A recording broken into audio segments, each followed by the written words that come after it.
কারো যে টাকা হারাইছে সেরকম তো কিছু শুনলাম না। তাহলে এতগুলো টাকা আসলো কোথা থেকে? আচ্ছা, টাকার মালিক যদি না পাওয়া যায় তাহলে আমরা কি করবো?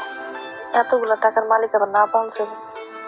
টাকার মালিক ঠিকই আছে, হয়তো কোনো ঝামেলায় পড়ছে এই জন্য আসতে পারেনি। কালকার মধ্যে দেখবেন ঠিকই চলে আসছে। ধরো টাকার মালিক পাওয়া গেল না, তাহলে কিন্তু টাকা অঙ্গ এই টাকা করে যদি পাই তাহলে আমার দেনাগুলো সব শোধ করতে পারো। একটা দোকান দিই আর মায়াটারে স্কুলে ভর্তি করো। এত আজে বাজে চিন্তা কেন আপনার? হ্যাঁ, অকারণে আমার স্বপ্ন দেখতেন না। মালিক ঠিকই পাওয়া যাবো, আর মালিক পাওয়া গেলে পুরা টাকাটা তারে বুঝাই দিতে হবে।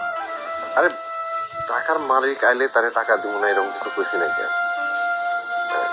যদি না আসে তাহলে তো আমার কপালটা ঘুরে গেল।